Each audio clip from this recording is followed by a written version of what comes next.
Ned Stark stood at the gates of Winterfell, his newborn in his arms.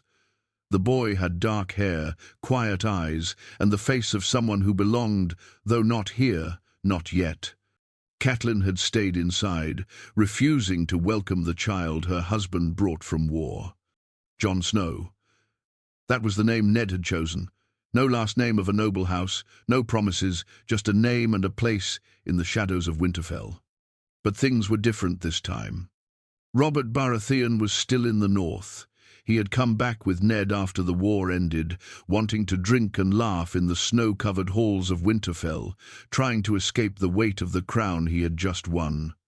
Robert was younger then, strong and full of fire, and when he saw the baby in Ned's arms, something inside him paused. "You've taken in the boy?" Robert asked, standing at the gates beside him. Ned nodded. "He's mine." Robert didn't believe him. He had known Ned too long. Ned Stark was many things, cold, stubborn, honorable, but he was not the kind to break vows easily. Still, Robert said nothing. He just stared at the baby for a long time. Later that evening, in the great hall, the fire roared and cups were raised, but Catelyn Stark's eyes stayed cold. She didn't speak a word to Jon, wouldn't hold him, wouldn't even call him by name. Ned noticed, but he didn't push her. He thought time would heal it. Robert noticed too, and he did not like it. The next morning, Robert found Catelyn in the garden, alone. "You hate the boy," he said, not even pretending to be gentle. Catelyn stiffened. "He's not mine." Robert stepped forward. "He is Stark's blood. He is under this roof, and while I stay in this hall, he is under my protection." Catelyn's lips tightened. "You would threaten me?" "I don't threaten. I warn. I buried enough of my friends to know how precious their children are." She turned to him then, face sharp. "Then take him." Robert smiled, but it wasn't kind. "If I ever hear he's gone hungry, or cold, or made to feel less than any other child in this house, I will take him. And I'll raise him in Storm's End, among lions, not wolves." From that day on, everything changed for Jon Snow. Catelyn still kept her distance, but she didn't raise her voice at him anymore. Servants began to treat him with more care, not as a mistake, but as a ward under a king's eye. And Robert he came to visit more often. Whenever he travelled north, he'd bring gifts for Robb and Jon both, swords carved from wood, leather boots. Sometimes he'd sit them down together and tell stories of dragons, mad kings, and the days when he and Ned were young and reckless. Jon grew up different. He still wasn't a true Stark, he knew that, but he wasn't unwanted. Robert called him Little Wolf, sometimes even Snowstorm, when Jon would sit quiet in the corner, watching everything but saying nothing. One winter evening, Robert sat by the fire with Jon alone. Robb was away training, and Ned had gone to speak with the maester. "You're sharp, boy," Robert said, sipping from a golden cup. "Not loud, but sharp. You see things." Jon nodded. "Sometimes." Robert looked at him long. "One day, you'll need to know how to carry a sword. But more than that, you'll need to carry a name. I don't know what name your father meant for you. But until that day comes, remember this: you are not a mistake." Jon didn't speak, but the words sank into him like heat after frostbite. From that night forward, he stood straighter. And for the first time, Catelyn Stark noticed the change in him, not a bastard clinging to the shadows, but a boy growing under the watchful eye of a king. Years passed, but the memory of Robert's warning never left Catelyn. She watched Jon from a distance, always silent, always still, like a wolf that knew when to wait before biting. He was no longer just the quiet child lingering behind servants and walls. He was becoming something else, something harder to ignore. Robert's visits became less frequent as ruling the Seven Kingdoms weighed him down, but when he did come to Winterfell, he still treated Jon like blood. He'd pull him close, laugh with him, and once, during a feast, he even raised a toast. To the boy with wolf eyes and a lion's heart, Jon Snow. That toast stung Catelyn more than she expected. The hall had gone quiet. Ned's jaw clenched, and the maester had looked away. But Jon had merely sat there, frozen, his eyes on the floor, unsure if he was being honoured or mocked. That night, Catelyn found Ned in their chamber. "You let him speak of the boy like that?" she hissed. Ned looked at her with tired eyes. "He meant no harm. He treats him like a son. And what's wrong with that?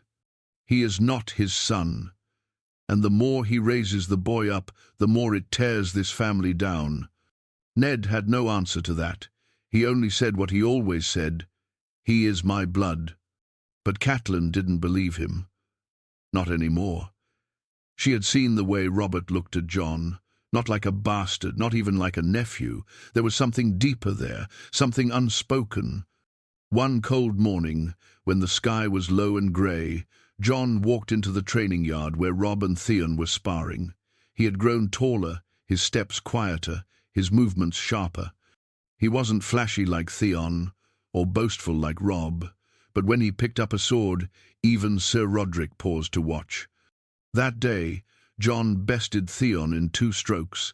Then he held his own against Robb for nearly a full minute longer than usual. When he finally lost, he stood without complaint, nodding respectfully and walking away as the others laughed and clapped Robb on the back. Later, Theon muttered under his breath, "You sure he's a Snow? Fights like something better." Jon heard him but didn't turn. That night, Jon sat alone on the ramparts, his cloak wrapped tight. He had begun to feel the cold in a different way, less from the wind and more from something inside. A chill that came when he thought too hard about who he was, or who he wasn't. That's when Maester Luwin found him. "You think too much, Jon Snow," the old man said gently. "Maybe I don't think enough." "You're not like the other boys," Luwin said, sitting beside him. "You watch, you listen, and that will serve you better than any sword ever could." Jon sighed. "Doesn't change who I am." "No," the maester said, looking at him carefully. "But it may change what you become." A few days later, Robert returned. His eyes were heavier, his belly rounder, but his voice still boomed like a storm. He brought wine, meat, and news from the capital. But something else came with him this time: tension. Whispers of rebellion in the east, rumors of Daenerys Targaryen and her savage new husband. And darker news yet: assassins had been sent. Jon watched as Ned and Robert argued behind closed doors. Their voices rose, then dropped again. Jon didn't know what was said, but after that night, Robert asked for Jon personally. They sat in the godswood, snow gently falling around them. "You're almost a man now," Robert said, looking at him with a strange softness. "You know what that means?" Jon shook his head. "It means soon you'll have to choose what kind of man you'll be. Not what name you wear, not what house you serve, but what kind of man." Jon hesitated. "I don't even know who I am." Robert stared at him, then placed a hand on his shoulder. "If I told you that your name didn't matter, only your actions, would you believe me?" Jon looked up at him. "I want to." Robert nodded. "Then start acting like you matter." The next day, Jon rode out with the hunting party for the first time. He tracked quietly, stayed sharp, and saved a younger boy from a wild boar that turned too fast. Sir Roderick praised him. Robb clapped him on the back. Even Ned gave him a rare, approving nod. But when they returned, Catelyn watched from the balcony, her eyes narrowed. That bastard boy, growing into something dangerous. Something Robert had carved out from her husband's honor. And for the first time, she was no longer just angry at Jon. She was afraid of him. Winter was deep that year. The snow came heavier than usual, burying the trees, slowing the rivers, and covering even the tallest towers of Winterfell in thick white frost. Life inside the castle grew quieter, colder, but not for Jon. He had changed. Since returning from the hunt, Jon had become more confident, more visible. He trained longer, read more in the library, asked questions during lessons instead of staying silent. Maester Luwin noticed it. Sir Roderick noticed it. Even Ned, who rarely spoke of emotions, had begun to give Jon more attention, more trust. But it wasn't just growth, it was presence. Jon Snow no longer looked like someone waiting to be forgotten. One evening during supper, Robert sent for Jon to sit beside him. Catelyn stiffened immediately. The hall was warm, candles burning bright, but the air turned tight the moment Jon took that seat beside the king. All eyes shifted, nobles, bannermen, servants alike. They watched as Robert handed Jon a goblet, poured wine himself, and leaned in close. "You remind me of someone," Robert said loud enough for others to hear. Jon blinked. "Who?" "A friend. One of the few good ones I ever had." Ned looked down at his plate. Catelyn's fingers turned white around her cup. Robb stared, confused. "And Theon?" Theon smirked. He always enjoyed watching Catelyn squirm. "You ride well," Robert continued. "Fight well. And you've got a quiet fire in you. Dangerous thing, that. Keep it." Jon didn't know what to say. He only nodded. After the meal, Catelyn cornered Ned in the hallway, her voice low and sharp. "He's raising him like a prince." Ned kept his tone calm. "He's raising him like a man. And when men believe they're more than they are, what do they become?" Ned didn't answer. Because he didn't know. Not anymore. That night, Catelyn did something she hadn't done in years. She went to Jon's chamber. He was alone, sharpening a blade with slow, careful strokes. When she entered, he stood up quickly, unsure whether to bow, speak, or leave. "Sit," she said, her voice flat. He obeyed. She looked at him for a long time, long enough for the silence to feel sharp. "You may think this house belongs to you now," she said slowly, "that the king's attention makes you one of us." Jon opened his mouth, but she cut him off. "You will never be a Stark." Jon didn't flinch. "I never asked to be." "No," she whispered, "but now you're being offered more than you deserve, and men like you, when given too much, start to believe the lie. So let me make this clear." She stepped forward, her eyes locked with his.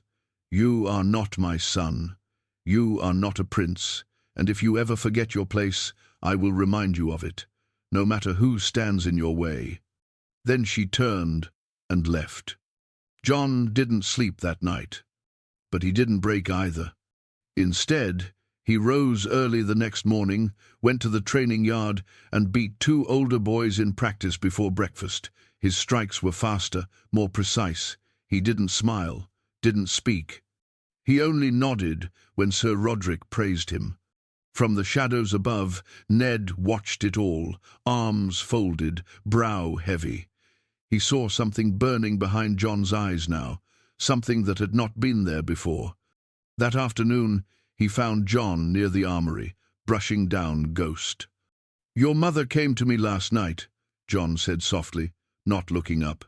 "She's not your mother," Ned said quickly. Jon paused, then gave a small nod. "I know." They stood in silence for a moment, the wind biting around them. "Do you ever regret it?" Jon asked. Ned stiffened. "Regret what?" "Bringing me here." Ned looked at him, then really looked. "Every day I think about what would have happened if I hadn't." Jon waited for more, but Ned just walked away.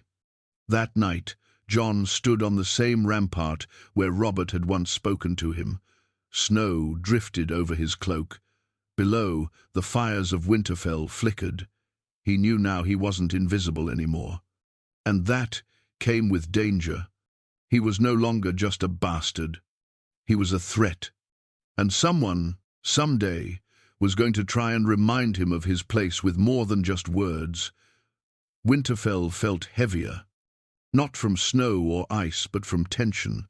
A tension you couldn't see, but you could feel, like a storm creeping in from the horizon, quiet but undeniable. Jon felt it every time he walked past Catelyn. She no longer ignored him, she watched him. There was no more cold silence. It had turned into calculation. Something had changed in her eyes since that night. She had seen the way the servants bowed to Jon now.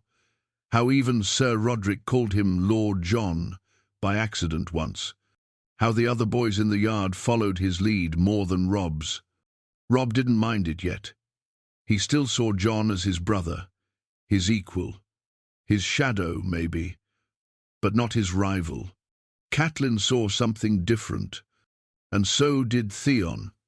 One afternoon, Theon cornered Jon near the kennels. Ghost had just dragged a haunch of meat behind the cages, and Jon was trying to pull it free. "You act more like a Stark every day," Theon said, arms crossed, tone slick with something sour. Jon didn't respond. Theon tilted his head. "Funny, isn't it? You carry their name in everything but words. You walk like them, fight like them, talk like them, but you'll never be one of them." Jon tugged the meat free and stood. "Did you come here to say something I don't already know?" Theon smirked. "Just a reminder. For when Robert's gone, and you're not the king's little favorite anymore." Jon stepped closer, his eyes steady. "If you're going to threaten me, do it like a man, not like a whisper." Theon's smile twitched. He said nothing, but the look in his eyes said later. That evening, as Jon cleaned his blade in the corner of the great hall, Catelyn entered with a letter in hand, her steps urgent, her eyes darting like someone who had just seen a ghost. She approached Ned quickly, speaking in hushed tones. Jon watched. He wasn't meant to hear, but he caught pieces. "She lives in the east. Targaryen girl. Wedding. Robert must never find out." Jon's hands stilled. He knew they were speaking of Daenerys, the dragon princess, the one the old men whispered about in corners, the one Robert hated so deeply he'd sent men across the world to see her dead. And now she had married a warlord. Jon felt something shift in the air. Secrets, heavy ones that sat right beneath his feet like a trapdoor waiting to break. Later that night, Jon went to the stables. He needed space, silence. Ghost padded beside him, tail low, ears twitching. He didn't hear the footsteps behind him until it was too late. The blow came fast, sharp and cruel. Jon hit the ground hard, shoulder slamming against a wooden beam. Ghost snarled, but was kicked away with a steel-toed boot. Theon stood above him, breath steaming in the cold, holding a short wooden rod. "Just wanted to see how well the little wolf fights in the dark," he sneered. Jon didn't answer. He pushed himself up slowly, rubbing his jaw. "Catelyn says you're becoming arrogant," Theon continued. "Says you need reminding of your place." Jon spat blood. "You do what she says now." Theon's smile wavered. Then Jon moved. Fast, like the wind snapping through leaves, he slammed into Theon's chest, knocking him back against the stable wall. The rod clattered to the ground. Ghost was on his feet again, growling. Jon's forearm pressed across Theon's throat. "Remind me again," Jon hissed. "Who needs to be reminded?" Theon gasped for breath, eyes wide. He looked more boy than man now. Jon let him go. Theon crumpled to the ground, coughing, red-faced, humiliated. Jon didn't stay to gloat. He turned, clicked his tongue for Ghost, and walked out into the snow. When he returned to the castle, Ned was waiting. "Word travels fast in Winterfell," Ned said simply.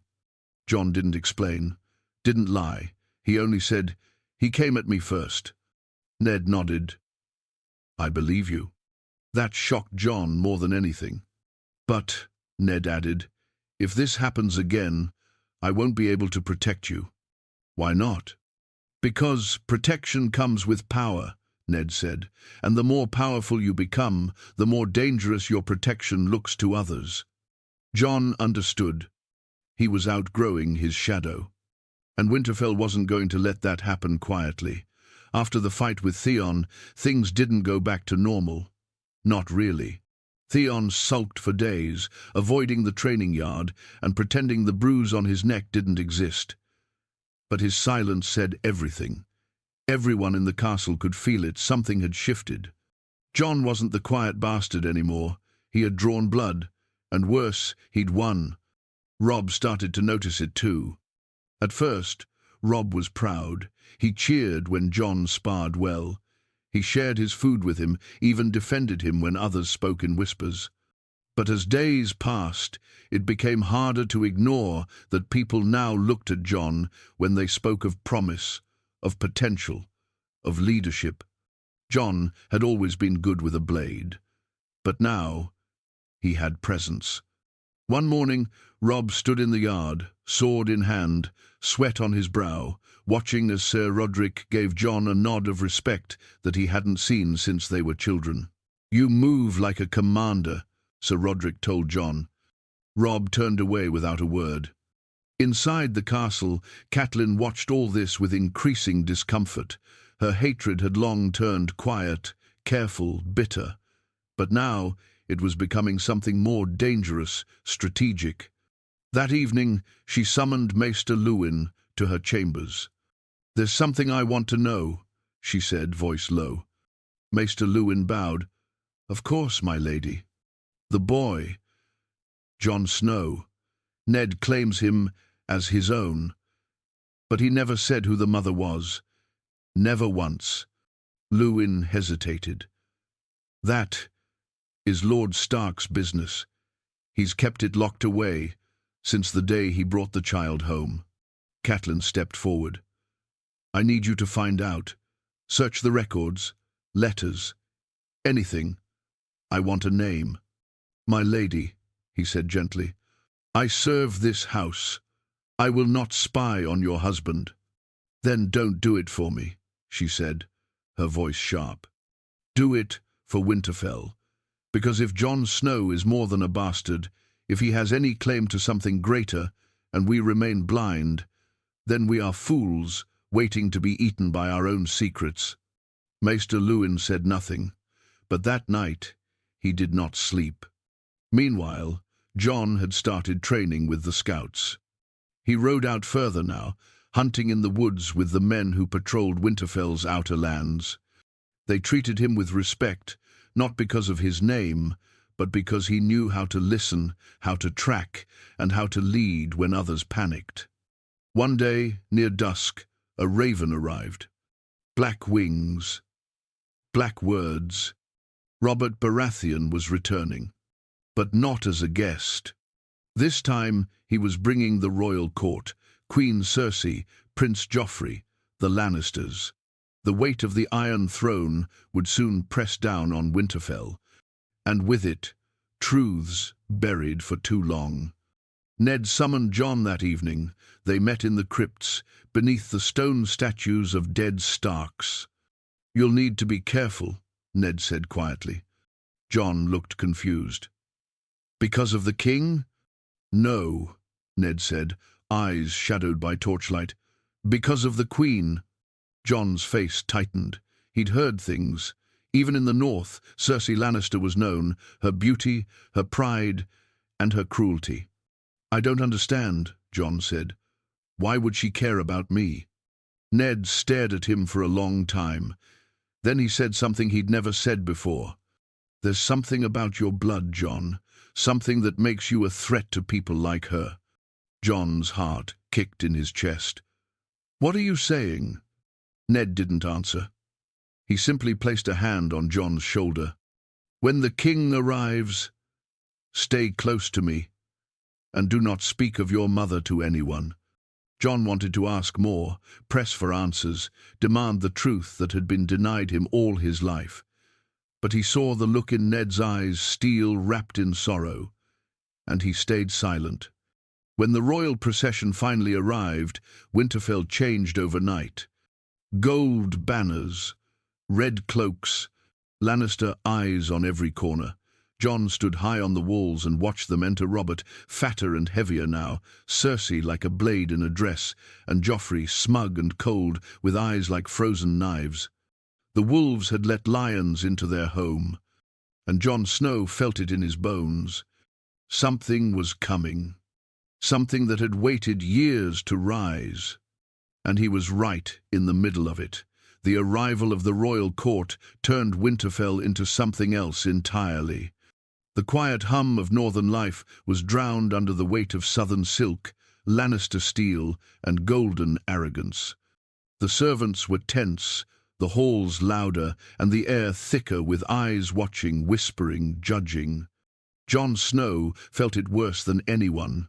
The moment Queen Cersei saw him standing among the Stark children during the feast, her gaze froze on him, cold, calculating, like a lion spotting a cub it didn't recognize.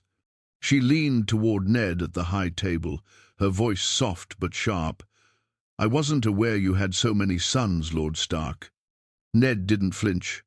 "Only one. Jon is my ward." That word ward hung in the air like smoke. Not son, not bastard, just a clean, meaningless word meant to keep the peace. But Jon had seen the way her lips curled, the way Joffrey glanced at him with quiet disgust, like he didn't belong, like he was filth in fine company. That night, Jon wasn't invited to the private banquet. While Robb sat with the royal guests, Jon remained in the shadows of the great hall, eating cold meat with the guards and stable hands. Ghost sat beside him, growling low every time a Lannister passed by. But what stung most wasn't the exclusion, it was the silence from Ned. No explanation, no warning, just distance. As if the more Robert and Cersei were around, the more Ned pushed Jon into the corners again. He couldn't sleep, so he walked. And by chance, or maybe fate, he heard voices in the library, Maester Luwin and Catelyn. "I've seen the records," she said, her voice like ice scraping glass. "There's no whore, no lover, no trace of the woman Ned claims bore that boy. Do you understand what that means?" Maester Luwin hesitated. "It means Lord Stark has hidden the truth for reasons only he knows." Catelyn's voice rose. "It means Jon Snow is not his bastard. It means he's something else. And if you know anything of Robert Baratheon's hatred for the Targaryens, you know what must be done if that boy is one of them." Jon's breath caught in his throat. "Targaryen?" He stepped back in the shadows, heart pounding in his chest like a war drum, the cold wrapped around him like chains. He had heard that name before, in whispers, in stories, in warnings. The Mad King, the dragons, the war, the death. And now his name might be tied to them? He rushed out into the courtyard, snow crunching beneath his boots, mind racing. Ned found him near the godswood, sitting on the cold stone bench, Ghost beside him, eyes alert. "You were listening?" Ned said quietly. Jon looked up. His voice was low, shaking but firm. "Am I a Targaryen?" Ned flinched. "Tell me the truth," Jon said, standing now. "All my life, I've been told I'm your shame, that I'm no one, that I don't belong, but I do belong, and I'm tired of pretending I don't." Ned stared at him, snow melting in his hair, his face older than ever before. "It's not time." "Then when?" "When it's safe," Ned said, voice sharp. "When there are no lions in the walls, no blades hiding behind smiles, when I can protect you the way I promised your mother I would." Jon's heart dropped. So she was someone. Ned nodded. Someone brave, someone good, but not a whore. No. Then why let them think it? Why let me believe it? Ned looked away, guilt rising in his eyes, because lies are sometimes kinder than truth, and safer. Jon said nothing. He just stood there, staring at the man he had called father, realizing he had never truly known him. Behind them, in the shadows of the trees, someone watched. Catelyn. Her arms folded tight, her face pale, her mind racing. She had her answer now. The boy wasn't Ned's. He was something far more dangerous. And if Robert ever found out, it would mean death, not just for Jon but for all of them. Catelyn Stark did not sleep that night. She sat in her chamber, candles burning low, the fire crackling quietly as shadows danced on the stone walls. Her thoughts were louder than any storm outside. Jon Snow, not Ned's bastard, not even a Stark, but a Targaryen. The son of Rhaegar? The truth fit too well now, how Ned had never spoken of the mother, how he protected the boy without ever loving him. The war hadn't just been for Robert's crown, it had been for Lyanna. And now, the last piece of Rhaegar's blood was here, under her roof. She could feel it, like poison leaking into her home, into her children's future. By dawn, she made her choice. She sent a raven, not to Robert, but to someone else. Someone who hated Targaryens just as much, someone who would act without hesitation. Tywin Lannister. 2 days passed. The royal party was still feasting and hunting, but under the surface, things had shifted. Queen Cersei smiled more, but her eyes were sharper. Joffrey strutted through the halls with his chin high, often glancing Jon's way with disgust. Then, on the third morning, a southern knight arrived in Winterfell. Ser Balon Swan. Harmless on the outside, quiet, respectful, unassuming. But Catelyn recognized the sigil on his cloak, the white falcon of House Swan, sworn to the crown, but loyal to gold. She watched as he handed a sealed letter to Cersei. By nightfall, Cersei requested a private audience with Ned. Jon was not told what was said, but when Ned came out of her chambers, his face looked carved from stone. That evening, Jon sat alone at the far end of the hall. The feast was lively. Drunken laughter echoed and music played, but none of it touched him. Ghost sat beside his chair, still and watchful. Then Robb came and sat beside him. "You've been quiet," Robb said. Jon gave a faint smile. "Nothing new." Robb leaned in, voice low. "They're watching you." "I know. You're not just my brother, Jon. You know that, right?" Jon looked at him, unsure what he meant. "You're better," Robb said simply. "Always have been. I just never said it out loud." Jon swallowed hard. "You'll make a great lord of Winterfell." Robb shook his head. "Not if you're meant for something more." That was the first time Jon realized Robb knew something. Maybe not the whole truth, but enough to see that Jon wasn't just a bastard anymore. That same night, Maester Luwin came to Jon's room in secret. "Pack lightly," he said, "and don't say goodbye." Jon frowned. "What are you talking about?" "They're planning something.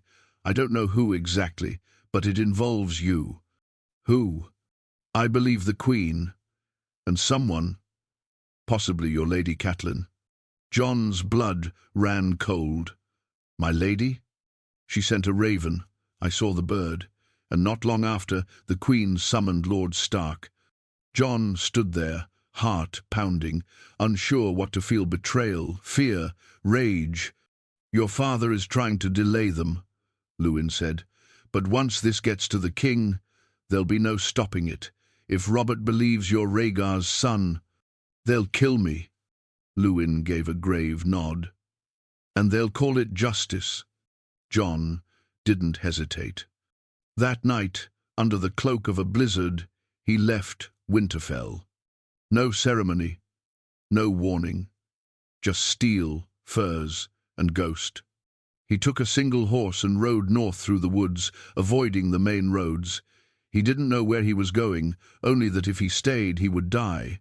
And worse, he might drag the Starks down with him. Before leaving, he left a letter under Rob's pillow. It simply said, "Tell your father thank you. Tell your mother I understand. I am not the wolf they wanted, but I will not be their prey either." Back in Winterfell, by morning, the bed was cold. Jon Snow was gone, and for the first time, Catelyn felt something unexpected. Not relief, fear, because a boy born in silence had become a ghost in the snow. And ghosts in the north never stay dead. Jon rode through the darkness with only the wind and Ghost for company. The snow came down hard, biting at his face, soaking through his gloves. But he didn't stop. He couldn't. Each mile away from Winterfell felt like a thread being cut, severing him from everything he had ever known, the halls he grew up in, the people who raised him. Even the name Snow felt like a lie now.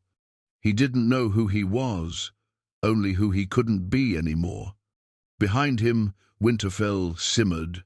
Ned had read the letter Jon left, and unlike Catelyn, his hands shook as he held it.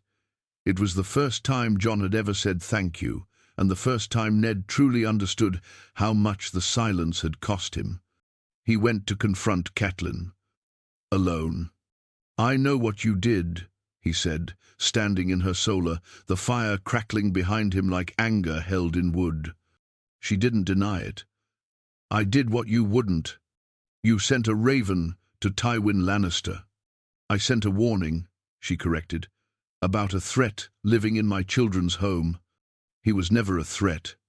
"He was a Targaryen," she snapped, "and if Robert had found out he would have brought the crown down on all of us. You know that." Ned stepped forward, his voice quiet but dangerous. "You had no right." Catelyn's expression didn't change. "And you had no right to bring a dragon into my house and call it mercy." He left her there, and for the first time, Catelyn didn't feel victorious. She felt exposed. At court, Cersei smiled too much now. She watched Ned with hungry eyes, circling like a lion, waiting for weakness. She had heard whispers, and she believed them. But before she could move, a raven came from the east. Viserys Targaryen was dead, Daenerys had survived, and worse, she had dragons. Real ones. Robert exploded. He drank deep, screamed at everyone in reach, and ordered a second round of assassins. "But Ned," he said only one thing, "if there are dragons again, then we will need fire of our own." Robert didn't understand. Not then. But Cersei did. She began asking questions. About bastards, about Jon Snow, about the boy who disappeared in the snow just days before the letter from the east arrived. She knew, and once she knew, she sent men after him. Jon was already days ahead. But the road was not kind. He was low on food, riding blind, sleeping under trees. He didn't know where to go. Castle Black, the wall, across the sea. The world felt too large, and he felt too small to carry what was inside him. Then, in a village near the Gift, he was found. Not by Lannister men, by a rider in black, Benjen Stark. He had been hunting reports of wildlings when he heard from a farmer about a pale boy with a white direwolf who had passed through. They found each other in the woods, under a grey sky. "I thought you were at Winterfell," Benjen said, climbing down from his horse. "I was," Jon said, "until I found out I didn't belong there." Benjen studied him. "Ned always said you were stronger than you looked." Jon looked away. He lied about everything else. Benjen didn't argue. "Come to the wall. You'll be safe there. And more than that, you'll have a choice." "A choice for what?" "For who you become." Jon nodded slowly. Not because he was ready, but because he had nothing else left. At Castle Black, the brothers of the Night's Watch welcomed him with curiosity. He didn't tell them who he was. He wore black, he kept quiet, but he trained with fire in his heart. He was no longer Jon Snow, the quiet boy at Winterfell. He was a shadow of two great houses, fire and ice, bastard and bloodline. And one day, when the dragons returned to Westeros, when Daenerys Targaryen crossed the sea, when the north faced fire from the sky and death from the snow, Jon would rise. Not as a Stark, not as a Targaryen, but as something else entirely. A man born in lies, who would die for the truth.